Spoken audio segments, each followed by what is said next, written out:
तो 1000 बेड की व्यवस्था वहां की जा रही है जहां पर डिफेंस एक्सपो हुआ था। रक्षा मंत्री राजनाथ सिंह के सहयोग से 3500 बेड की व्यवस्था केजीएमयू में की जा रही है और दूसरी जगह पर जैसे कैंसर हॉस्पिटल में भी जरूरी उपकरण पहुंचने शुरू हो गए हैं। तकरीबन 1000 बेड की व्यवस्था वहां भी करने की सरकार की पूरी व्यवस्था है।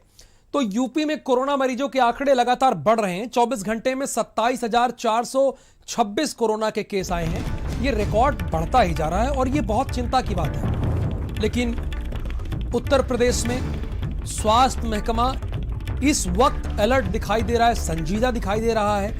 लखनऊ में कोरोना ने एक नया रिकॉर्ड बनाया है। अब ये आंकड़ा हो गया है 6,598। प्रयागराज में 1,758, वाराणसी में 2,344, प्रयागराज से ज्यादा। कानपुर में कोरोना के 1,403।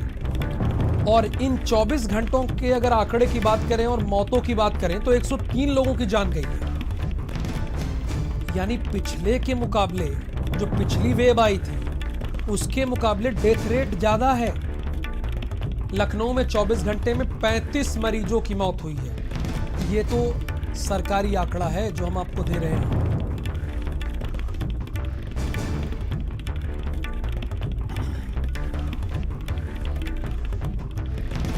अवनीश दीक्षित इस वक्त हमारे साथ कानपुर से जुड़े हुए हैं। अवनीश, कानपुर में क्या हालात है, क्या स्थिति है? यहां पे लखनऊ में बात हो रही है कि बेड के इंतजाम बढ़ाए जा रहे हैं, जो जीवन रक्षक उपकरण है वो लोगों को आसानी से मिल रहे हैं, हॉस्पिटल में एडमिशन आसानी से हो पा रहा है, या जद्दोजहद बहुत करनी पड़ रही है? हालात क्या है वहां पर? देखिए, जद्दोजहद की बात करें तो लोग अभी भी कर रहे हैं और तो जो इंजेक्शन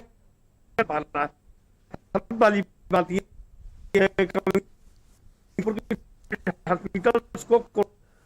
चलिए अवनीश, हम आपसे बात करेंगे। अभी आपकी आवाज बहुत ब्रेक होकर आ रही है, हम आपसे बात करेंगे। लेकिन जिस तरह से हालात बेकाबू हो चुके हैं प्रदेश स्तर पर, वो बहुत ही चिंता की बात है। अभिषेक इस वक्त हमारे साथ लाइव जुड़े हैं। अभिषेक, अभी आपकी स्वास्थ्य मंत्री से बात हुई, उनसे थोड़ा उम्मीद जागी लखनऊ वासियों का। उनका कहना है कि 1000 बेड आप डिफेंस एक्सपो जहां हुआ था वहां बढ़ाए जा रहे हैं, 3500 केजीएमयू में और 1000 कैंसर हॉस्पिटल में।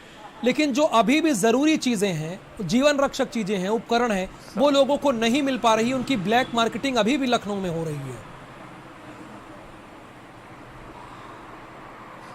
जी हाँ, बिल्कुल यही एक सबसे बड़ा सवाल है कि ऐसे समय में जब सरकार को और मजबूती के साथ काम करना चाहिए, जिला प्रशासन को और मजबूती के साथ काम करना चाहिए, तो ऐसे में ये ऑक्सीजन की कालाबाजारी करने वाले कौन से लोग हैं, जीवन रक्षक इंजेक्शन हैं उनकी कालाबाजारी करने वाले कौन लोग हैं, इस पर सख्ती बरतनी चाहिए। और साथ ही साथ सभी अस्पतालों में, चाहे वो कोविड हो या नॉन कोविड हो, सभी जगहों पर सामानों का इक्वल डिस्ट्रीब्यूशन होना चाहिए। ऐसे कई नॉन कोविड अस्पताल हैं जहां पर अब दवाइयां नहीं पहुंच रही हैं, जीवन रक्षक दवाइयां नहीं पहुंच पा रही हैं, ऑक्सीजन नहीं पहुंच रहा, क्योंकि सरकार का फोकस कोविड अस्पतालों पर है। ये बहुत अच्छी बात है, लेकिन इसकी आड़ में बहुत से ऐसे लोग हैं जो फाउल प्ले कर रहे हैं, जो गलत काम कर रहे हैं। सरकार को उन पर भी सख्ती से काम करना चाहिए। वो काम तो हो नहीं रहा है अभिषेक। ये स्थिति तो आज भी मरीज भटक रहे हैं। ये जितने भी बेड्स की बात की गई है, ये कितने दिनों में उपलब्ध हो जाएगा आम लोगों के लिए अभिषेक? देखिए, ये अस्थायी तरीके से बेड्स बनाए जाएंगे, ठीक उसी तर्ज पर जैसा आपको याद होगा दिल्ली में जब पिछली बार वेव में महामारी आई थी तो 10,000 बेड बनाए गए थे। ठीक उसी तर्ज पर सेना की मदद लेकर के 1000 अस्थायी बेड बनाए जाएंगे। हाँ, ऑक्सीजन सप्लाई की व्यवस्था वहां पर जरूर रहेगी ऐसे मरीजों के लिए। तो ये कब तक तैयार होंगे ये निर्भर करता है कि कितनी तेजी से काम करते हैं। हालांकि आज का दिन बहुत इंपॉर्टेंट है राहुल, इस लिहाज से भी कि कल देर रात तक जो व्यवस्थाएं थी आज उनमें बहुत तेजी से इजाफा किया गया है। मसलन बलरामपुर अस्पताल, केजीएमयू को पूरी तरीके से डेडिकेटेड अस्पताल में तब्दील कर दिया गया। प्रयागराज के एक अस्पताल को डेडिकेटेड कोविड अस्पताल में तब्दील कर दिया गया। 1000 नए बेड के अब अस्पताल बनाने की प्रक्रिया शुरू हो चुकी है, फाइलिंग शुरू हो चुकी है, उपकरणों की खरीद शुरू हो चुकी है। हालांकि ये सब जो अब किया जा रहा है, ये अगर पहले किया जाता तो अब तक स्थितियां और काबू में रहती। और स्वास्थ्य मंत्री का इंटरव्यू सुनिए, उसमें हमने ये पूछा उनसे कि ये काम पहले किया जाना चाहिए था, तो उनका ये कहना था कि उन लोगों को अंदाजा नहीं था कि ऐसा म्यूटेंट वायरस होगा जिसकी भयानकता इस कदर होगी, और ये वैज्ञानिकों तक को नहीं पता था। लेकिन ये बात जरूर है कि 1 साल का वक्त बहुत होता है, अपने अनुभवों से सीखना चाहिए था और मेडिकल इंफ्रास्ट्रक्चर को इस कदर मजबूत करना चाहिए था कि आज हालात जो हैं इस वक्त पिछले 1 हफ्ते से जो हम देख रहे हैं, शायद ऐसे तब नहीं देखने को मिलते। अभिषेक, वो ये भी कह रहे थे कि 30% केस ऐसे हैं पूरे भारत में, अगर एक बार आप जांच कराते हैं, आपकी रिपोर्ट नेगेटिव आती है, हो सकता है कि फिर भी आप पॉजिटिव हों, तो दूसरे तरीके से जांच होती है, जैसे सिटी स्कैन वगैरह करके।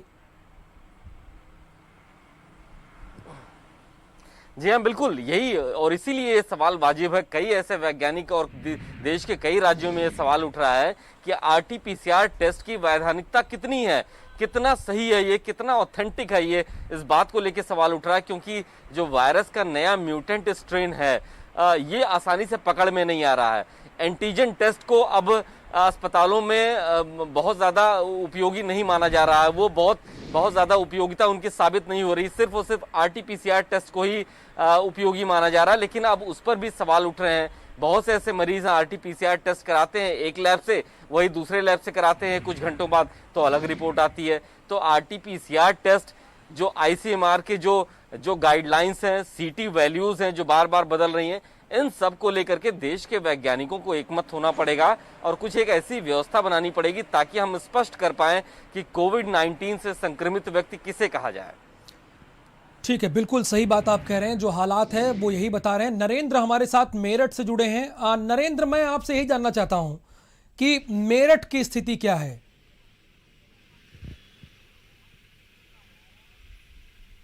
देखिए, मेरठ में बीते 24 घंटे में 595 नए कोविड के मरीज आए हैं।